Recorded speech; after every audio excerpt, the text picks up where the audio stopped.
once was a beautiful young girl called 𝐂𝐿𝐵𝐵𝐿𝐵. Her skin was as white as cotton. She was very well behaved and could get along well with all her friends of the same age. Everyone in her village loved her very much.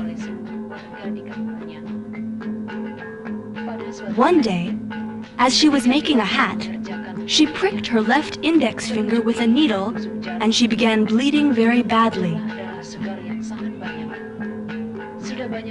Many people around her tried to help, but it was all in vain. She realized that her end was at hand. Before she died, she revealed the following to her mother and the others in the compound. When I am dead, my body will become rice. It is necessary to know that at that time, people did not know about rice as we do now. Then she revealed something else. I ask this of you. That is, when you harvest and eat the rice, you eat some pork or fish and vegetables with it. This means that every time you eat rice, there should be some side dishes to keep me company. After she had said these things, she drew her last breath. Her body was put into a coffin and was then carried to a very beautiful resting place. Suddenly, however, in front of all the people, the coffin burst open and rice showered out. This rice was then collected by the old people in the village and divided up to those who had witnessed the event.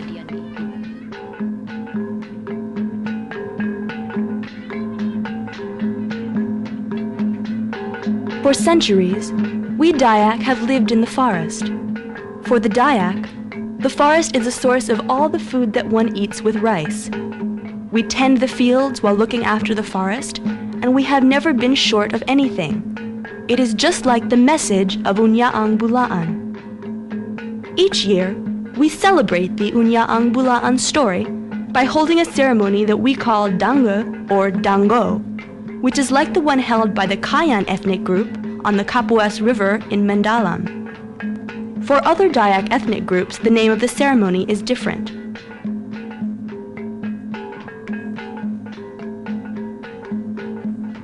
In Mandalam, there is an impressive burial place. This is not the burial place of 𝐂𝐿𝐵𝐵𝐿𝐵, but another person who was highly respected by the Kayan people. He is Father A.J. Ding Ngo. Father Ding is the first pastor from the Dayak. He was born and raised in Mandalam and was the son of a Kayan elder.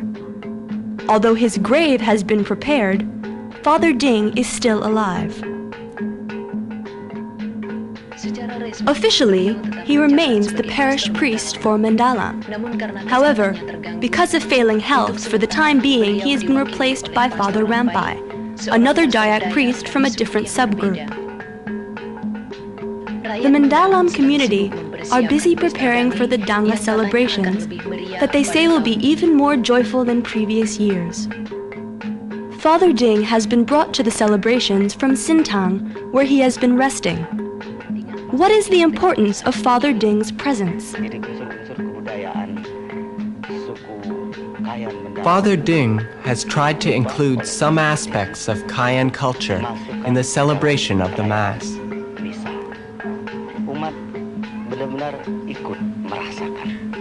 The congregation has not yet witnessed this.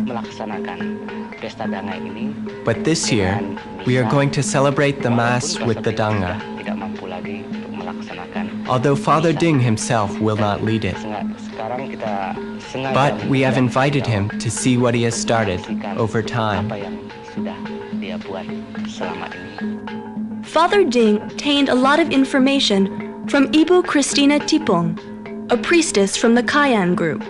In the local language, she is called a dayung. Ako ini mentahari, dia aku sekolah. Aku dayung Ibu Christina Tipong explains that she has never attended school and is not able to speak Indonesian. She is related to Father Ding. Since she was a child, she was taught to become a dayung by her mother. When Father Ding was made a priest in Mendalam, he asked her to tell him about the prayers and ceremonies that she had mastered.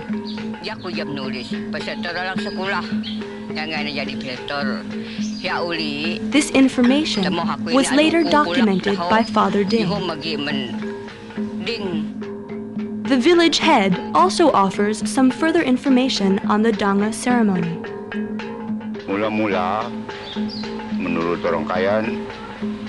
In the beginning, according to Kayan people, rice was not edible like it is today.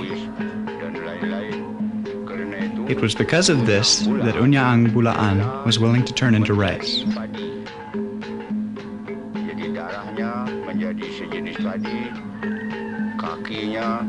Kukunya itu diberi nama padi yang berjenis-jenis. Karena itu orang Kayan. The Kayan people greatly respect the rice. During the harvest, if there is any rice still left in the field, they perform a ceremony to honor the rice spirits so that the rice that is still remaining does not become angry.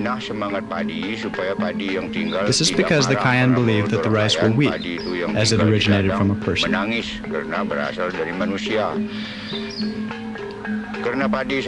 Because rice is so highly respected by the Kayan, it cannot be wasted. If children throw away rice and it falls to the floor, the parents will get down and pray to the rice spirits. Terlalu banyak jatuh ke tanah, itu biasanya orang tuanya turun ke tanah, nyinah semangat padi itu dalam bahasa Kayan, nyinah beruan bulit.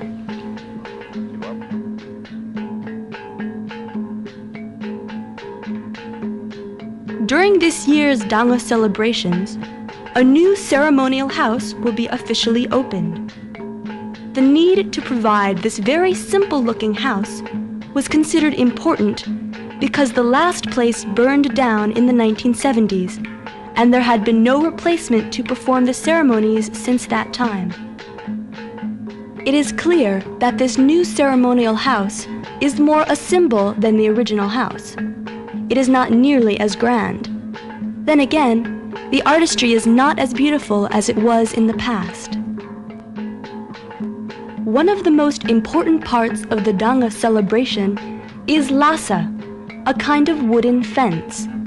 On the lasa, one finds various offerings, such as special swords called mandau, blowpipes, cloth, belts, and tiger skins. One can also find empty water containers.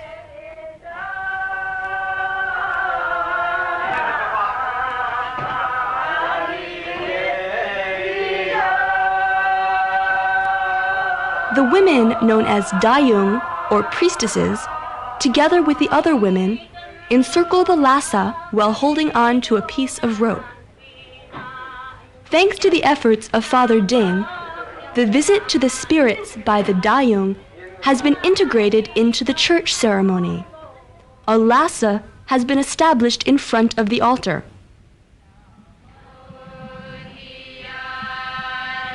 The dance symbolizes the journey of the dayung to the spirit world. The spirit world is very similar to that of the Dayak themselves. The dayung must travel upstream to the last village on the river, to the place where the mother spirit 𝐋𝐄𝐆𝐄 lives. They then return downstream to the mouth of the Kaliman Besar River. Here, the dayung make offerings to the spirits on the other side of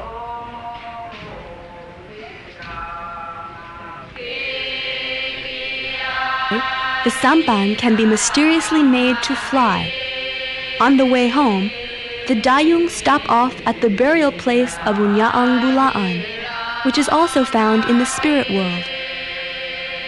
Finally, the offering place that is called lasa is dug up as if a tree is to be carried away and given to the spirits as an offering. Is this journey of the dayung not full of symbolic significance, concerning the relationship between man and the world above, a life of harmony with the spirit world that breathes life into the natural order, has enabled the Dayak to maintain their existence in the middle of the forest, and they have consequently not experienced many of the unfortunate results that have emerged in the modern world. There is no noticeable social inequality among the Dayak. There are no beggars or people going hungry. The weak are especially cared for, and this creates an atmosphere of brotherhood that is so rare nowadays. It was so important that this did not disappear, as nearly all the Kayan became members of the church.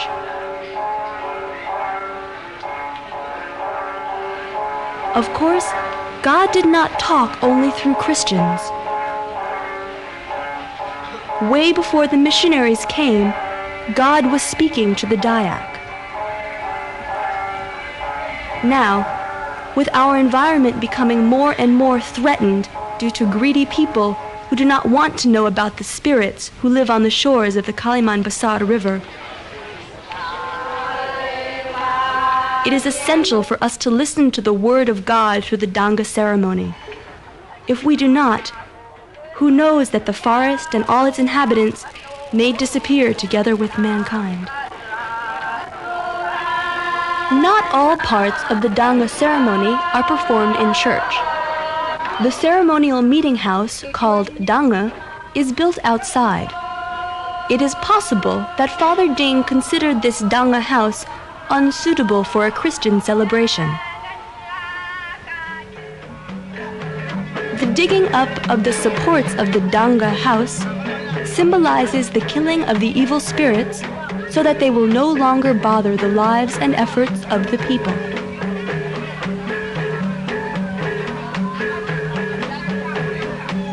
The church in Mandalam was dedicated to Saint Anthony of Padua. The village around the church was also given the name Padua. It seems that this Italian saint does not mind living among the snakes and spirits that roam the forest. A Danga meeting house is also established in a neighboring village. Here a ceremony is conducted to give a name to a young girl. The name that has been chosen for this farmer's daughter is Lira. Lira means dead leaves that have decayed into the ground or have been washed away by the river. Why is such a healthy young girl given such a name? The reason is that such a name will trick the evil spirits. For surely the spirits will pay no attention to a dead leaf, and so that young girl will be free from bother.